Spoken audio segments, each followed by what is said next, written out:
Oh, and welcome back. David and Alex have left the studio, but I'm still here with Tom and Nick. So you guys, with Melky Cabrera having a huge... Well, we'll first go to the Melky Cabrera thing here. Melky Cabrera was recently suspended by Major League Baseball for using PEDs. He was suspended 50 games, and it was quite noticeable after his batting average had jumped up to 350 after being a sub-300 hitter for the majority of his career. Now, you guys, how big of a deal is this? I mean, Melky Cabrera arguably being considered for MVP this year, being busted for PEDs. I think it has a... What's the question again? I forgot. Melky Cabrera, how big of a deal is it that he was busted for PEDs? Well, it's baseball. This happens a lot. There you go. Well, I'll just say this. I kind of saw this coming because, let's face it, Melky Cabrera, I remember his days of the Yankees, and I remember I was there one day in Yankees Stadium. He was booed off the field, and I'm just thinking, yeah, a few years this guy's going to be MVP, right? In the MVP discussion, like, yeah, good luck with that. Yeah, it's pretty obvious when someone's batting average jumps up that many levels. Yeah, when you jump up 60 points in your batting average, it's just ridiculous. Either you've been injured for your entire career and you've just had really bad luck, or you take PEDs. And as with the case here with Melky Cabrera, being big-time PEDs and being suspended 50 games. Now, are these punishments harsh enough to really deter players from using PEDs, you guys? Did it stop Manny the first time he got suspended? No, I don't think it is. Well, let's remember the Ryan Braun 50-game suspension that was dropped. I wouldn't be surprised if he's still on it. It's not going to stop him from it, because what are they going to do while they're suspended? Training for getting ready by using PEDs. It's like, basically, if you suspend a guy, like, are they going to get out of shape? Sometimes, but sometimes they don't. If I were Major League Baseball, or like the disciplinary committee, I would look to possibly make if you are caught multiple times, you have to look at maybe a lifetime suspension. Yeah, I mean, if this gets out of cheating. hand, You're cheating. They're cheating, and if this gets out of hand, this gets way out of hand.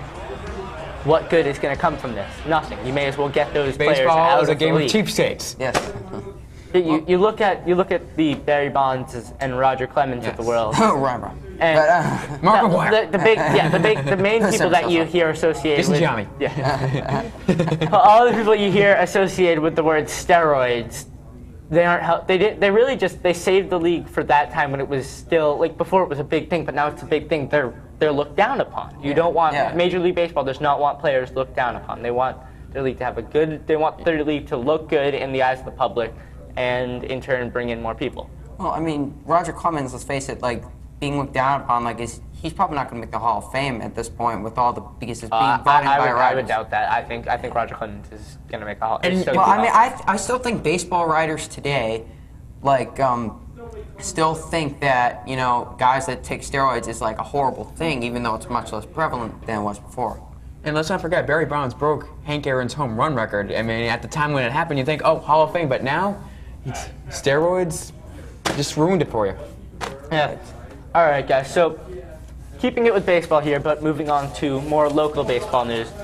Bobby Valentine has had a lot of problems lately with the Red Sox, including the players having a players-only meeting away from Valentine. And even going over his head, as you saw, Will Middlebrooks went over Bobby Valentine's head for some sarcastic comments. And all of the other big-time issues with the Red Sox. Do you think Bobby Valentine's going to stay this year? He's going to stay till the end of the year, but I think they're going to wait till the end of the year to fire him. I would agree with that. All right, I'll say he will not stay at the end of the year, but I mean, you heard about the Kelly Shopik news, but in the end, it all comes down to the players, and if you have to look at it, do the players respect Bobby Valentine right now? No, not at all. So you have to look at that and say, well, you need new leadership, you need someone that can come in and command the locker room, and I mean, when Bobby Valentine was hired, I didn't think he was the man anyway, but So I think in the end he will be removed from his position. Yes, so as I forgot to mention, with that players only meeting, Adrian Gonzalez was originally thought to be one of the lead head runners of the meeting.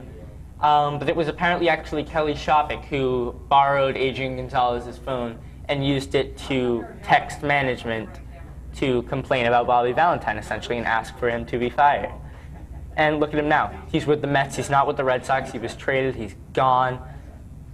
Maybe the Red Sox are just trying to get rid of all this, which I think they should do. They should get rid of all of the bad apples in the team. Get rid of Beckett, get rid of Lackey, Exactly. get rid of anyone else that's has he even causing played this year? Lackey is out with Tommy John surgery right now.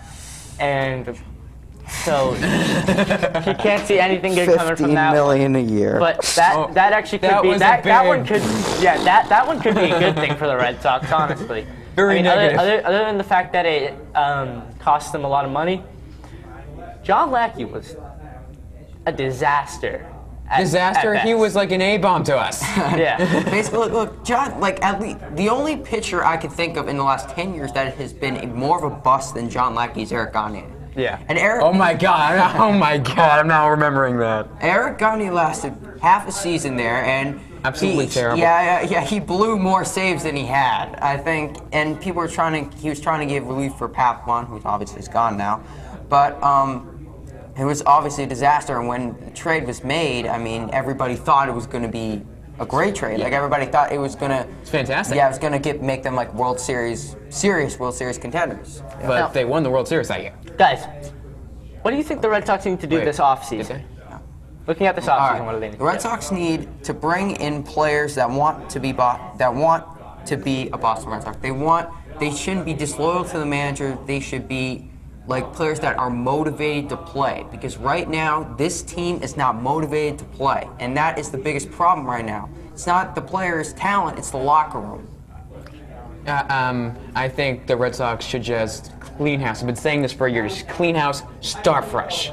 I 100% agree with the clean house thing, but I think with the cleaning house, the Red Sox are going to have a tendency to overreact, as we've seen in the past couple of years, signing players to big contracts that didn't necessarily deserve it. Carl Crawford probably didn't deserve it. Yeah, John Lackey, Dice K, Carl who knows? Crawford, John Lackey, Dice K. And I think the biggest overreaction they could possibly make would be Josh Hamilton.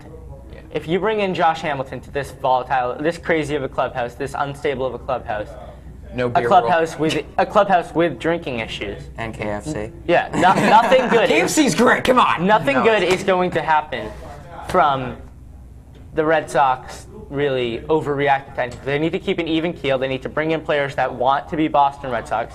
They need to bring in players with high motors that are motivated to play for the team. That want to win the World Series. That's Yeah. it. Well, every player's goal has to be to Yeah. win the World Series, but some players seem to want to make more money, especially the ones on this team. And they need to bring in a manager that's going to really lay down the law. That's what they thought Bobby Valentine would do.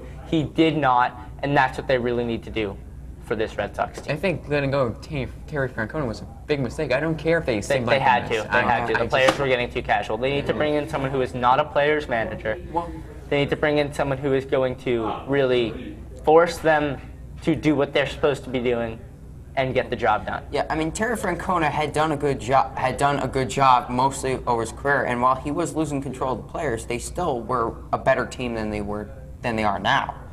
But yeah, like Bobby Valentine, you look at his past resume, and I looked at him and said, this is not a guy that's going to lay down the law at all. This guy's a prima donna right here. Yeah. He's going to take all the media attention. And so when the hire was made, I was thinking, like, why him? You know, and it was probably made by the guys that I dislike, like Larry Lucchino. I mean, let's face it, Ben Sherrington didn't want Bobby Valentine. And after when I saw Moneyball, it's clear that the manager's position is a much lesser value than the general manager. And so if you take if you got a manager that would listen to the general manager so that he could do what he wants, I'm sure the Red Sox would be a better team. Yeah, in all honesty, I would say get rid of Larry Lucchino. If you can find a way, find a way to get rid of Larry Lucchino, I think the Red Sox would be without golden, everything going bad, that makes the job easier for Ben Sherrington, allows him to bring in his own guy without Larry Lucchino causing all sorts of problems. And if you look at it, the fans and the media don't like Larry Lucchino. Yeah, we want him out of here, man. He is considered to the media and the fans that he is a bad apple for the Red Sox and their entire team. I think maybe get rid of him and Valentine. Let Cherington try to start the entire thing over, bring in a new president. Exactly.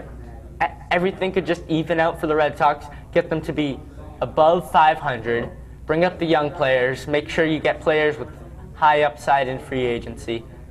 I would say trade Jacoby Ellsbury because he probably won't stay after this year, and reshape the entire team. Maybe you need 1 year of bad baseball to really get them to realize that. Yeah, and the Red Sox haven't won a postseason game since 2008. I mean, something has to be wrong here.